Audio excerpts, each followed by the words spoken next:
This is LA Rush, a 2005 racing game developed by Pitbull Syndicate and published by Midway Studios. Made to capitalize on the hype of Midnight Club and Need for Speed, LA Rush completely changes how the Rush franchise is played with a more realistic take that featured an all-star celebrity cast and licensed cars from several major manufacturers. If you never heard of it, well, that's because the game was a massive flop. Both players and critics lambasted it for being too mediocre and lacking in features, dooming the Rush franchise for good and leaving LA Rush as just a footnote in the racing game genre. Despite this, I enjoyed my time playing it when I came across this game as a kid. It has enough character and soul to stand out in my memory, but for one reason or another, I never made a serious attempt to complete it until fairly recently, when I decided that it's now or never. The timing was actually quite fitting, given that I started playing this game again just a few months after LA Rush celebrated its 20th anniversary. Maybe the stars were aligning for this one. But nevertheless, it's time for me to finally find out if LA Rush really is a hot mess of mediocrity, or if it turned out to be a hidden gem of the PS2 era that you should try out. Spoiler alert, LA Rush really is a hot mess. Like, barely anything was delivered to its full potential, and to explain why, we need to yap about a lot of things, starting from the game's premise. LA Rush puts you in the footsteps of Trix Lane, a fictionalized version of the real Trix that was featured in the old Nike freestyle ads. In this universe, Trix has pretty much won in life, and is able to afford just about anything that has to offer. From luxury condo, sports cars, Papa with big titties and Stephanie who sucks like a vacuum. What are you talking about? He can afford it just fine with his pocket money. Well, maybe it's an immortality, I guess. Unfortunately, his life is about to get worse thanks to this guy, Lito Ray. Described as a quote, a charismatic owner of various successful ventures throughout Los Angeles, Lito made his presence known by announcing his plans to host the so-called Lito Ray Street Slash, a series of street races with a total purse of $2 million. Wow. Sounds promising, but here's the twist. Lito is a CEO, not a dentist. In other words, he's not a driver. So he decided to stack the decks in his favor by ransacking your mansion when you're in holiday in Barbados. Oh, I'm sorry. Well, what do I do now? You funny man. With only them at your disposal, you had to claw your way back up to the top and reclaim everything that has been rightfully stolen from you. And that's basically it for the story. It's easily the most story-driven Rush game to be produced, but if I had to be honest, it doesn't say much, considering the implementation was incredibly lacking. You see, the problem is that LA Rush never really developed much beyond of its premise. The story genuinely had potential, but it was wasted as all you did in story is just go to race, unlock a new vehicle, go to another race, go acquire another new vehicle, and so on and so forth. This lack of development made the story mode felt like a chore because there's barely anything that distracts you from the races that you have to do. Just to give you a point on how bad it gets, after the intro cutscene, you only got to see a grand total of 6 cutscenes. Yes, just 6! Across the 5 regions that you have to beat. And one of these cutscenes was the final cutscene, so you effectively only got 1 story development per region. What a f***ing bullshit! To make matters worse, pretty much everyone is restricted to only the cutscenes. Outside of Ty, your Juggernaut, there's only 2 supporting characters that make an appearance in actual gameplay. Ryan from West Coast Customs, and this girl Lana. And yes, this does mean that Lito, the main antagonist, does not appear outside of cutscene FMVs. It's all a big shame, because not only did Midway wasted a lot of great character development potential, but Pitbull Syndicate, the studio that Midway chose to help develop this game, is capable of creating an engaging story, as proven with what they've done with their previous game, Test Drive Overdrive. No, Dennis son. For me, there is no next time. Seppuku is the... What do you mean? What? But alas, you still need to progress through the story mode to get new vehicles, and there's a lot that you can unlock. There's a total of 56 vehicles in LA Rush, 36 of which are officially licensed. Most of them are American cars, with only 7 Japanese cars and 2 European cars to choose from. The other 20 vehicles are made up by the Midway Concepts, fictional cars created specifically for LA Rush.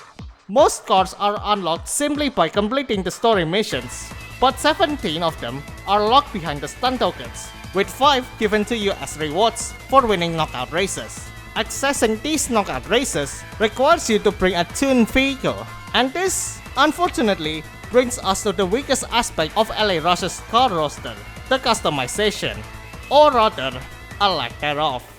Cross your mind to the litany of customization options that street racing games like Need for Speed, Midnight Club, or Tokyo Extreme Racer have.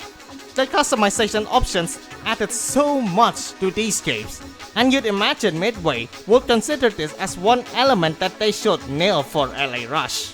Unfortunately, the promise turned out to be a lie, because you only got to do one single modification for all 36 licensed vehicles, and you cannot even decide the modification by yourself.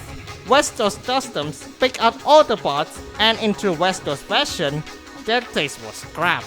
Oh my god. I know it's you insufferable oaf. In fairness, there's still some good ones, like the Dodge Ram, Subaru Impreza, Corvette C2, or the Camaro. But most of them are not exactly eye-pleasing, and trust me, I know my way of making things look bad in racing games. Honestly, I didn't expect the judges to have a meltdown over this car, but that is what we do around Dove Customs here. Give you eye cancer for free.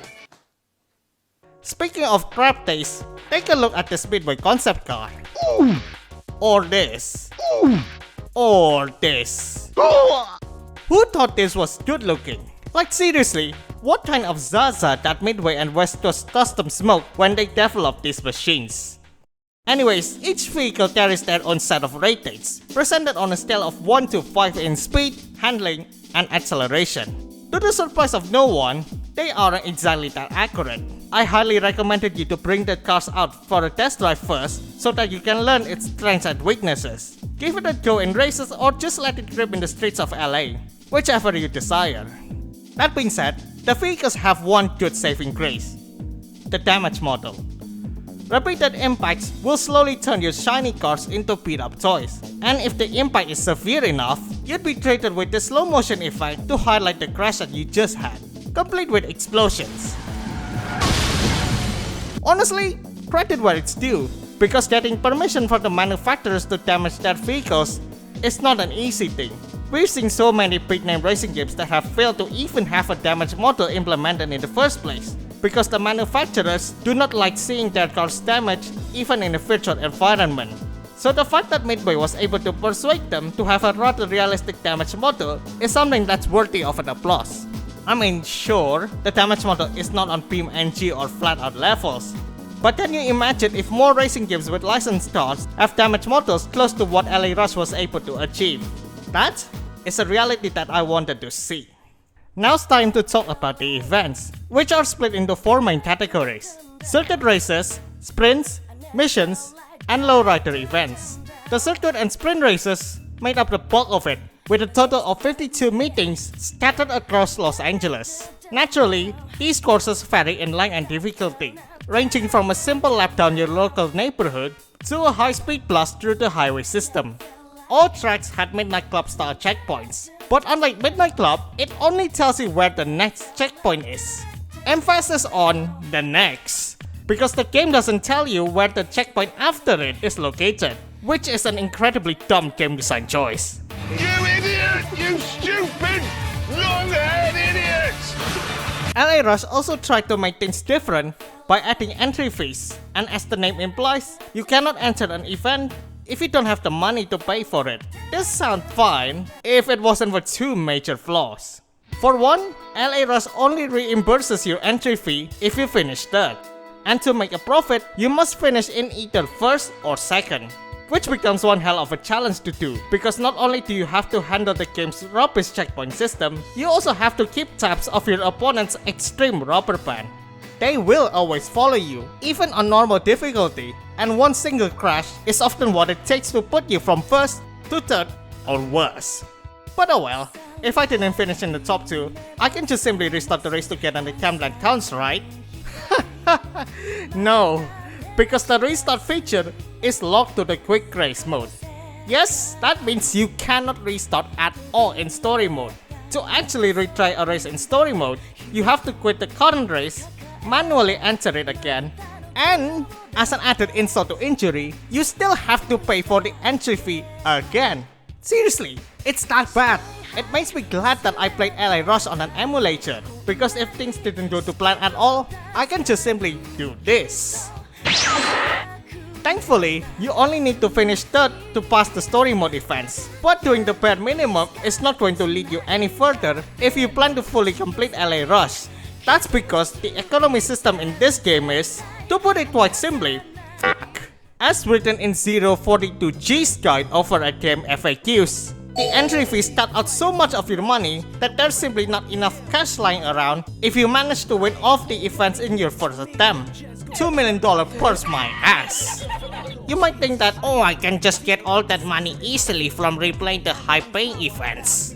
Well, sorry there, little Timmy, but what if I tell you that a majority of these events are one and done? You fucking with me, right? Yeah, if you get third place or better on the following race types, then that's it. You cannot replay it unless you completely lose the race or you load your save states. It's honestly a blessing that the game only checks your 100% completion marker just to the amount of events that you completed, because if they count how many cars that you've modified as well, then I'm not going to bother with that at all.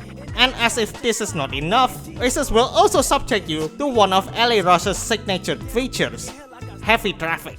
As one of the largest cities in the world, Los Angeles is notorious for its daily traffic jams, and many games set in LA understandably choose not to feature this, as it's not fun for a lot of players to weave and dodge through the angry pedestrians. Well, clearly LA Rush hadn't heard of that, because Midway decided that you should experience how it's like to drive in Los Angeles by putting cars everywhere. The density of NPC cars roaming around the street can get ridiculous, especially in downtown where it feels like the density is ramped up to 11. This, admittedly, is already interesting. But of course, Midway had to add scripted traffic events that make the already challenging races even more of a challenge. The traffic density also means that you are virtually guaranteed to get into top chases in free roam. Even if you tried your best to stay as clean as possible, there's simply too many infractions that you will commit if you ever so slightly speed in the streets of LA. And once you get the rosters in your tail, good luck trying to lose them.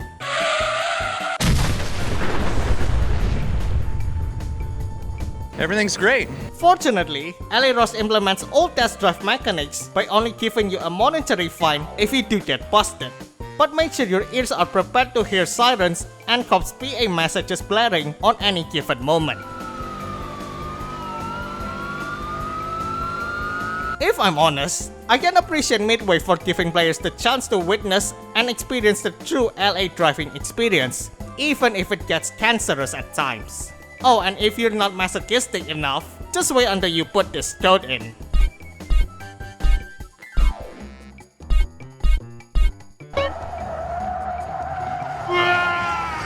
Traffic will also play a factor to the missions that you had to do, especially for the acquire missions, which make up the bulk of the lot.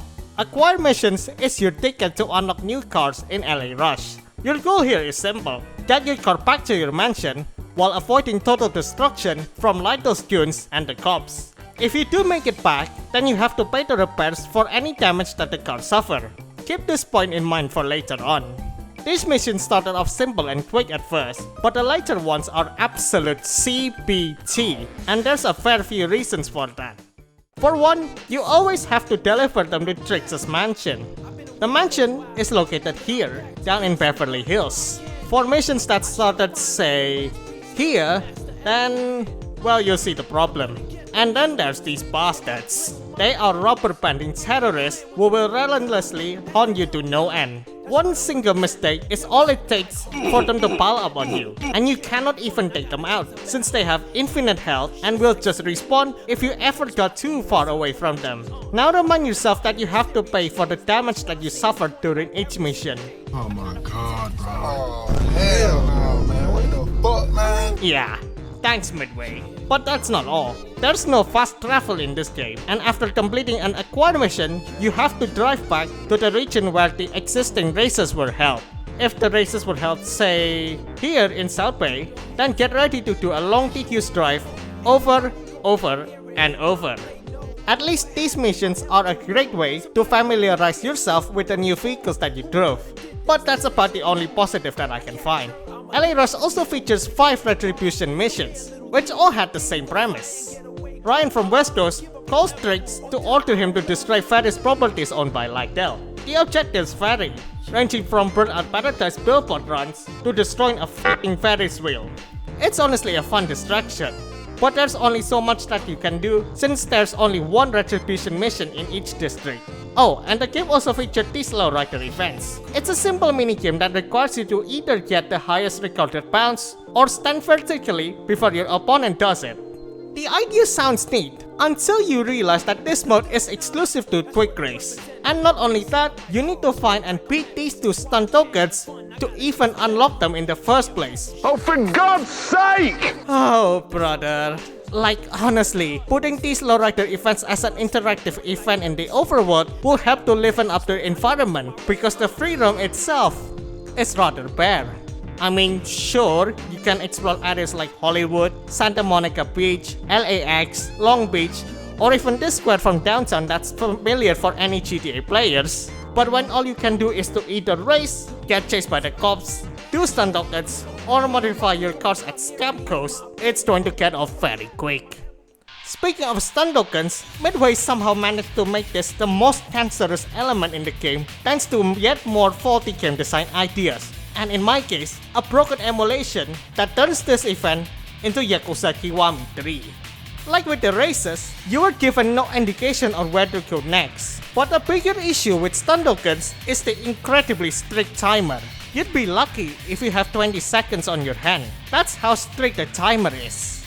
If you run out of time or miss a checkpoint, then tough luck, you have to drive all the way back to the start and do it all over again.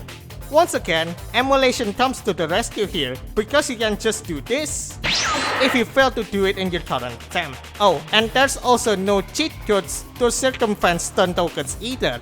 So if you want to get all of the unlockables, then you have to do every single one of them. Better have the map knowledge or be smart and go download Prima's Strategy Guide from the internet. Prima's Strategy Guide has the maps for all stun tokens, and it honestly is a massive godsend. Do keep in mind though, that this stun token in Santa Monica has to be completed on your own, because Prima accidentally copy-pasted a Hollywood stun token map for this particular token. But thankfully, it is one of the easier ones. The game does complement your rather lackluster open world experience with some amazing tunes.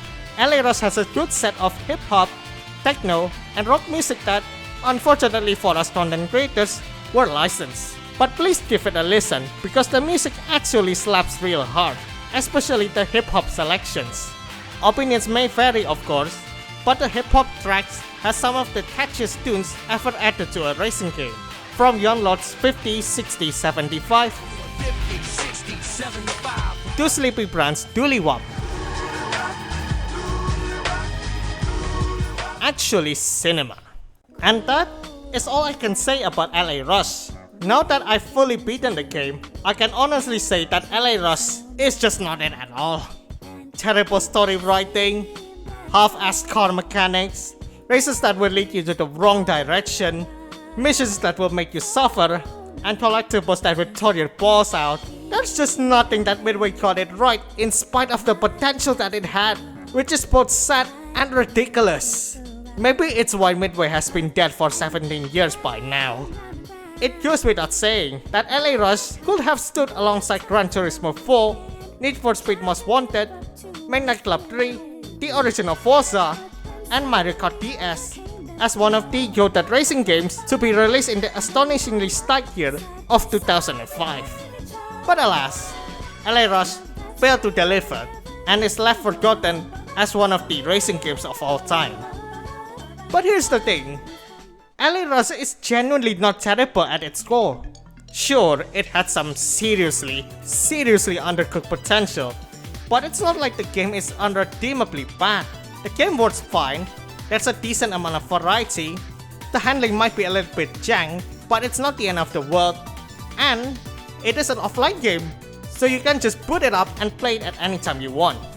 Plus, you can tell that Midway and Pitbull Syndicate has the vision to make LA Rush stand out against its opposition, and it literally has a lot of soul and passion, an element that is lacking from many games of the present. Of course, it clearly didn't pan out in the end. But should you try it out? I'd say yes. Personally, I recommended you to give this game at least one try. It might disappoint you, yes, but it'll still give you more fun than any of the slops that were released in recent times.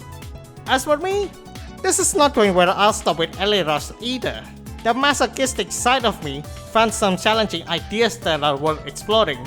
If you want to find out what that idea exactly is, head over to my Twitch account at twitch.tv/Resemolana98, where I stream my attempts to beat LA Rush using only the starter car every Wednesday and Saturday. Thank you for watching, and I hope you all have a great rest of your day.